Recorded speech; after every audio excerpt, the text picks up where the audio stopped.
Your name, your age, and your occupation. All right, Savannah Louie, 31 years old, and I'm a marketing specialist. Okay, now what does that mean? Oh my God, I'm still trying to figure it out.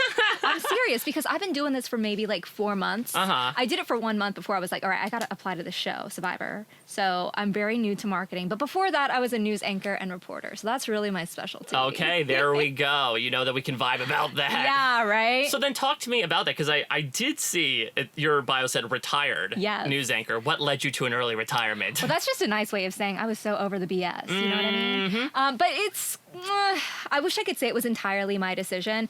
I think part of it is I'm 31 years old. Like, I'm ready to, like, have, you know, my own life. I think that I was tired of talking about murder every day, and I wanted a normal schedule. So I was looking forward to having, like, a normal job and everything. But at the same time, my old boss decided not to renew my contract. So when that happened, I kind of did like a little soul searching and life evaluation. And I was like, let's do something new.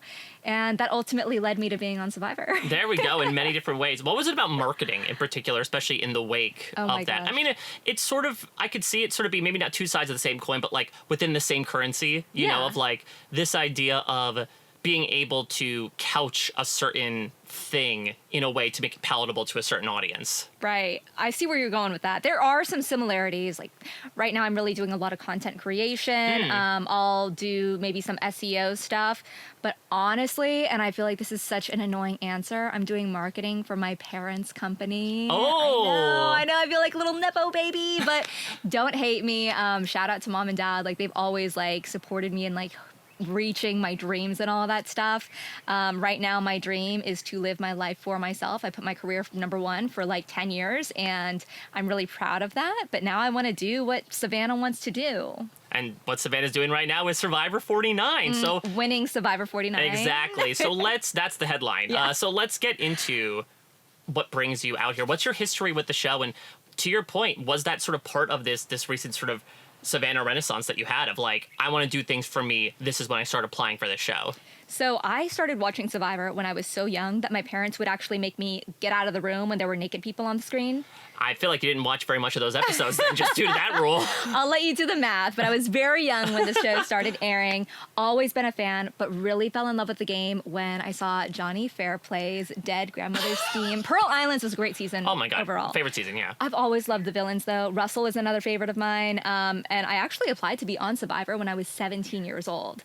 Obviously, it didn't work out. And I applied one other time a couple years ago before this third time. Third time's the charm, so yeah. Yeah, and I feel like, you know, not to be so hoity to say everything happens for a reason, but it does sound like from the stuff you had been going through, this felt like the proper time in your life to not only test yourself, but I imagine also kind of affirm who you knew you were. Exactly. That's a great way to put it. And I mean, timing really is everything, like you say.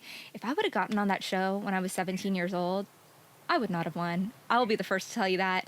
And honestly, like when I didn't get on when I was 17, I stopped watching Survivor for a couple of years because I was so pissed off. I'm like, I needed to be out there on that island. But I can say now as a 31-year-old, I'm way...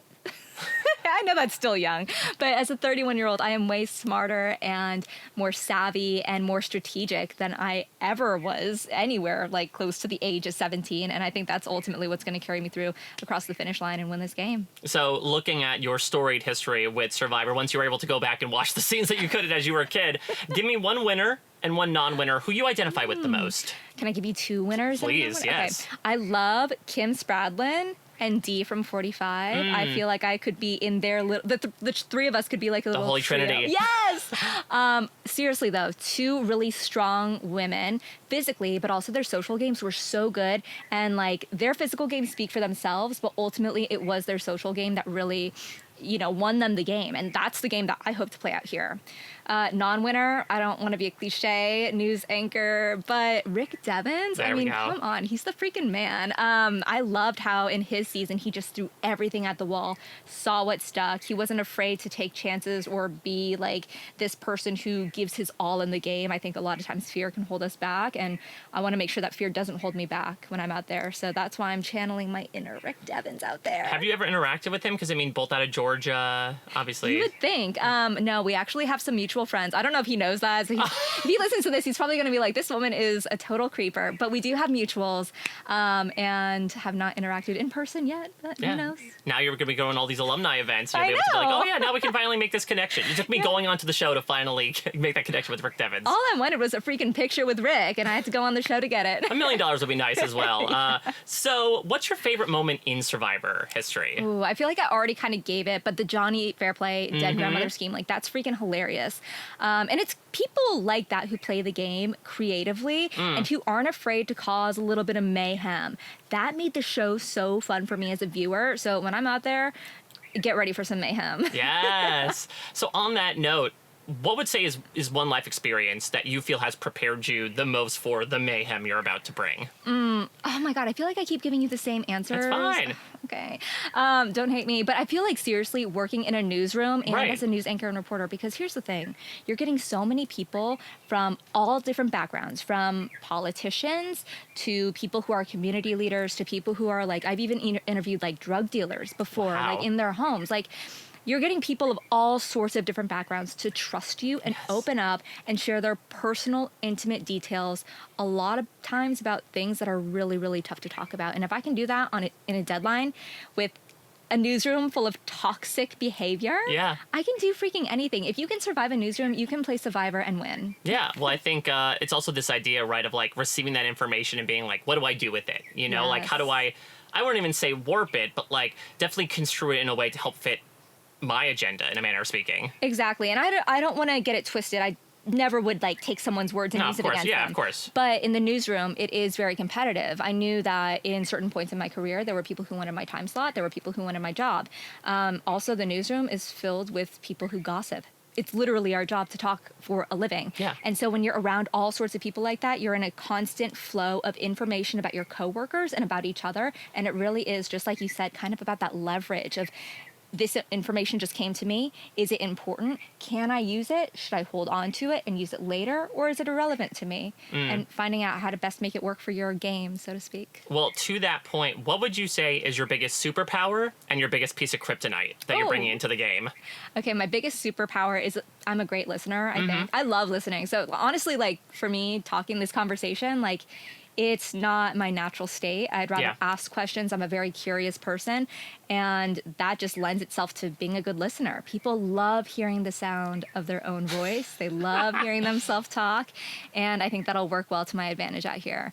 My biggest kryptonite, if you ask anyone who knows me back home, they'll be like, Savannah, like if you're upset, it shows on your face. You do not have a poker face. If you're annoyed, like there's no hiding it from you. And I get annoyed very easy. If someone's too slow, if someone just isn't with it, if someone's just doing like something tiny and it's just pissing me off, you will know. My tribe is gonna know. And so I need to focus on not being annoyed, on being zen, on being chill, and just being easy to live with. From a prep perspective, you know, was that part of that? What, when you found out you were getting the call now for the third time, what was sort of your own physical, mental, emotional prep before coming out?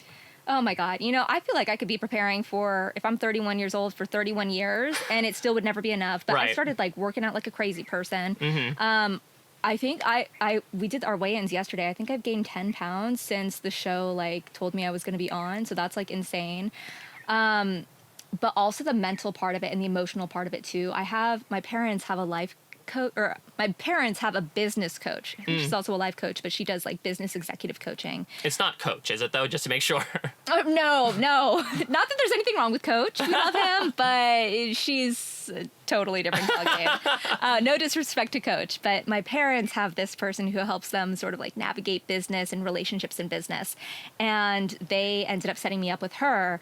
I didn't tell her exactly what I was doing, but basically she's been coaching me in how to rein in my emotions, how to not let my emotions rule me, so to speak. And we're about to see if that's going to be working out here. That's going to be the best endorsement you can give. Or the worst. Or like the biggest one-star review you can leave. I know. I'm like, I have to do her proud.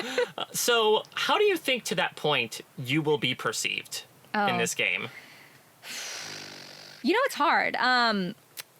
We're watching right now season 48, and I was very nervous coming in that I was going to be on a season with all of these Davids and Joes and Shaheens, like people who are really strong, and I was very intimidated. And I looked out there at the rest of my tribe mates, and I'm like, these look like normal people. Not overly intimidating at first. I know they're going to have, like, obviously everybody has a story. I'm sure there's a ton of sneaky threats out there. But I'm hoping right now that I come across as someone who's not super threatening.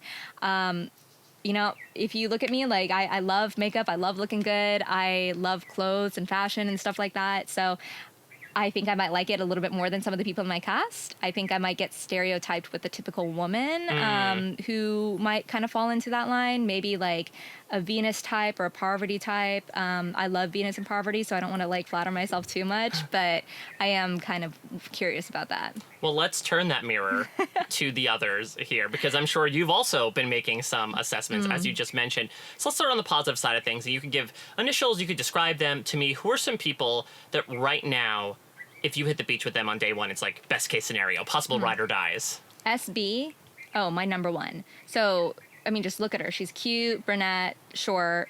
Hello, I could be describing myself. Like, of course we're going to work together. So I like her a lot. And then there's Mr. Muscles. You already know who I'm talking about. I mean, I'm loving these nicknames just in general. You like the Muscles nickname? Yeah, he's interesting, too. I think he's also very charismatic. And I think he also might be someone to keep an eye on, not in a good way. I think maybe if I could befriend both of them, though, it's better to, what's that phrase? It's better to be with the devil you know than the devil you don't. There you go. Like that. Also, I will say, last one, NM. He has beard. He's been wearing a hat. I saw him writing down the names of every winner of Survivor from memory. Is he trying to do like the Hunter challenge on the chart? It's like just remembering everything? What it tells me is that he is not only a super fan, because I mean, all of us are, I would say, probably super fans, but he's someone who like has probably studied the game. Like, he's kind of intimidating. So I want to be working with him up until the merge, and then I can take him out. But he's someone I want to have on my side for sure at the very beginning. When it comes to just general qualities you would want in an alliance and a number one ally, what would those values be? So obviously trust. I know that's like overplayed, so I won't go into it, but trust is number one. Number two, I think someone who I genuinely like. I don't want to be on an island with someone for 26 days if I can't stand them, right? So yeah, I would say those are probably the two most important things: trust, and then someone who I genuinely like enjoy. And then actually a third thing too, I know that I have my own weaknesses, but I also have my own strengths. And I think that finding someone out there who's a good complement, maybe they have strengths where I have opportunities to grow. There we go. And vice versa, that would be good for me too. Reading a couple things from your bio here. You are a quote-unquote reformed party girl. Oh my God, you have that? What? Now I gotta ask, what does that mean? Wait, don't read all that stuff. I feel like there's some personal stuff. Oh, no, okay. We won't get into that. I just had to touch upon that, and you can, if you're comfortable doing that. Oh, absolutely. No, I'm totally open about my past. I used to be like literally insane. Like just partying all the time. Yeah. Like this was probably like in college and a little bit of out of college too, but I've done like pretty much everything in the book, seriously. And now I like rarely drink. And if I do drink, it'll be like on a special occasion, or I might order a drink and have a few sips. But I love, like right now I love going out dancing, but I would not ever touch like certain things that I used to almost rely on in the past. And that came from, I mean, I guess I went to like a party college, and then also, you know, when you're just kind of stuck in the same cycle of certain behaviors, it becomes normal. And things that aren't perceived to be normal become what you rely on. And during that period, I was honestly like I was like a version of myself, but like on autopilot in a sense. Yeah, because I think that those substances kind of help serve as a mask. Absolutely, right? Yeah. And it's like you don't even realize it's a mask. It's just your new normal self. And, you know, I've moved so many times. So with every move, it's kind of been like a start over, a redo. Not a redo, but a chance to start over. And so as I would move, I got further and further away from some of the substances I had been using. But I'm very grateful for some of the friends, and I guess my family didn't really know about it, but friends who stuck with me through those times, because I was not always the best version of myself, and I'm very grateful for those people. Yeah, and they're able to, I think, see that potential in you as well, of like, this is the person that I want to be with. Yeah. And so that's so wonderful to hear. I'm so happy for you. Let's talk about, this is a very hard pivot. Let's talk about idols and advantages. Oh, good. I love that transition. Exactly. Oh, thank you. It's like a hot grenade. So when it comes to obviously the DNA of the new era, when it comes to advantages, journeys, beware idols, what's your approach to it right now? Are you hitting that jungle early on? Are you telling people when you find things? Okay, yeah. So I obviously don't want to, I do want to go out there and start looking immediately, but I know that that might not be the best move.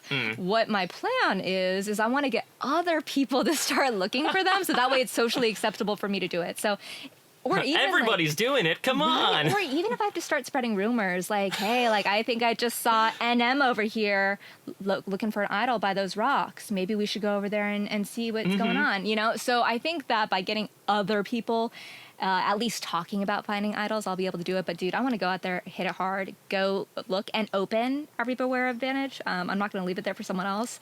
I forget the second half of your question. Well, what about like journeys? Oh, journeys. Because that's a bit more of a public facing setting, you know? Yeah, dude, it's so hard with the journeys because like, I feel like there are opportunities to earn things, but lately I feel like we've seen more people come out of a journey empty-handed and sometimes without a vote. Not only like empty-handed, but like, you know, like their foot's cut off. Yeah, they got mugged. Exactly. So I just, it'll be a game time decision. I want to say I want to be cautious, but like, dude, knowing myself, I hate saying no to an adventure, so we'll see. So let me have you say yes to some other thing to bring into this season. Let's put yourself in Jeff's shoes right now. If you could bring in either a previously existing twist from a new era season, old era season, or you can create your own twist, but this is something that you want to play with personally in your season, what would it be and why? Ooh, okay. So I feel like I would want to do a new twist. And I feel like that twist would have to do with bringing in someone from like back home, almost like a blood versus water thing, but like it's a surprise that your loved one is out here. And they come in like, I don't know, maybe like part of the way through the season and they have the opportunity to stay and you have to like vote out your allies or something like that. Because well, one of the things I think is so interesting about Survivor is like the whole relationship level to it. Like, I wish we had more showmances like in these days, because you see people with like a really tough decision of whether they want to play with their brain, their logic, or play with their heart, their emotion. And I think if we bring in people from home, like even with the letters from home, you see people get so much more fired up and play almost a little bit differently once they get those words from home. That was, I remember Jesse in 43 when he got those letters. I wouldn't say it was like the small domino to lead to him blindsiding Cody with his own idol, but I think it certainly made him kind of refocus and be like, you formed something really insular here, but here's like a breath outside of the game to make you realize what you're playing for. I totally thought the same thing. And I feel like if you were to bring, like, honestly, like I'm thinking about my own life. If you brought my boyfriend out here and we're like, okay, you have to choose between your boyfriend and something like incredible to help you out in the game, like, probably shouldn't say this on camera, but whatever, I would have a really hard time making that decision, you know? Yeah, absolutely. So when it comes to the beginning of the season, we've seen this a bit in the new era, this idea of the disaster tribe, you know, these tribes that go time and time and time again. I'm curious, from your perspective, is this a scenario you've thought through? Do you think your approach would change if you were in a scenario where you were going more than 2-3 times in the pre-merge? Yeah, so I actually have thought more about the disaster tribe in the past several days as I've looked around and started, you know, trying to get a good feel for the cast. What I'm doing right now is I'm basically saying, all right, I think this person's in this tribe, this person's in this tribe, this person's in this tribe, and this is all based off like their energy that they bring. So like for me personally, I feel like my tribe is very indicative of my energy. And this might be just totally random, maybe not, but I'm a little bit worried that I might be on a disaster tribe based off of who I've kind of picked out here. All right, so I'm going to have you call your shot here. If you remember, who are the 5 people that you think you're going to be on with? Okay, well, I feel like this is going back to some of the people I've already like kind of observed. So I'm trying to think of like the 3 strongest men. Yeah. So I'm like, okay, who's the 3rd strongest guy? Honestly, I don't know. It's like those two, and then everybody else is on the same, like, whatever. So I'm like, maybe NM is on my tribe. So that's why I'm like, okay, maybe I can like start working with NM and like we can like get in early or something like that. Because like I would totally hide behind him. I would totally be his number. Yeah. Let me be a number for you. Use me until I decide to stab you in the back.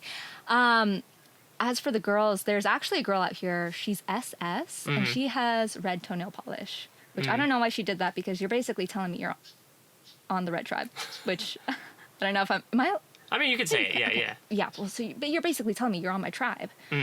So and this is no shade towards her, but there's some women out here who are like strong as hell, and I don't know that they're on my tribe, based off of like nail color polish or just like general energy, or like even like looking at diversity. I'm sure they, you know, like, I'll just be non-PC. I'm sure they don't want all white people on the same tribe. So yeah, no, they've done that season before. I'm trying to like do all the numbers in my head here. And sorry, that's like super. No, I mean, you got nothing but time, so I think it makes sense that you try to put yourself in the heads of like who could possibly be out there, and then to your point, try to both kind of fit yourself in there, but also with the acknowledgement that even if you are with them, those plans could even change. Well, what's crazy too is I am generally a pretty confident person, especially in social situations. But being out here, like, just like you said, having nothing but time, it makes you doubt yourself, and it makes you think, are these people bonding? Are these people looking at each other first when they're laughing for a certain reason? Why aren't they looking at me when they laugh? Like, why can't we share that laugh together? Like, am I on the outs already and the game hasn't even started? Am I dead on arrival? Yeah. Like, it's crazy. So, and the game hasn't even started. I know that paranoia is only going to grow. So I'm like, Lord, help me, because I'm going to need a lot of zen going into this. That's where that endorsement comes in. That's where we see if that life coach's work come to fruition. So let's jump to the end of the game here, because something that I find so interesting about the jury vote is that everyone could use entirely different criteria, right? It could be likability, social game, challenge wins, strategy, etc. If I were to ask you right now, if there was like a core value for you, if I were to be a juror, I would vote for blank, what would be that tenet for you? You know, someone who is creativity. I'm sorry, I can't speak. Someone who is creatively strategic. So we've seen 48 seasons of Survivor. I guess our season has seen 47 and a half seasons of Survivor.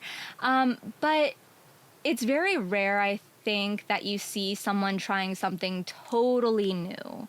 You know what I mean? Like, there have been so many foundational bones of a good Survivor game that have been played and built upon over the years, and those strategies work. And so if I see someone out there who's doing something that's very creative and strategic, like, yeah, they'll have my vote.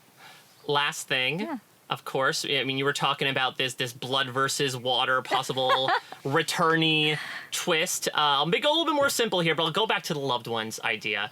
If you could have a loved ones visit, but you have to bring a celebrity or a fictional character out, who are you bringing and why? Easy. Miley Cyrus. Enough said. I now, don't even as Hannah Montana or just Miley? Miley. She has famously said Hannah Montana has been murdered.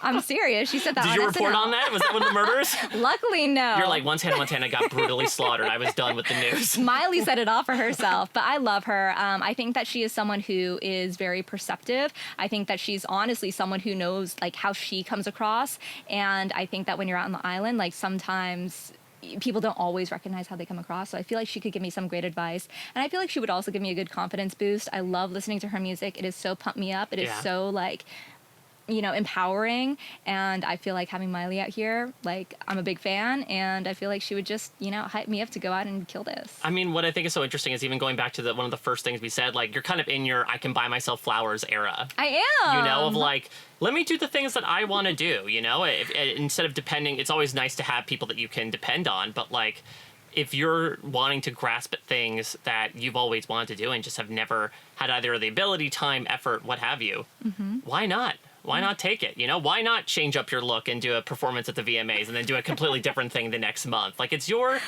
life. Exactly. And you know, when I got out of news last September, I told myself, this is going to be the year of Savannah. That's how I'm going to approach this year. And I've had a kick-ass year so far, so I'm excited for what season 49 has to bring. And I can't wait for you to report on me as the winner. There we go. Well, you're coming in like a wrecking ball. Oh, you are on these. I love this. I didn't know you were a Miley fan.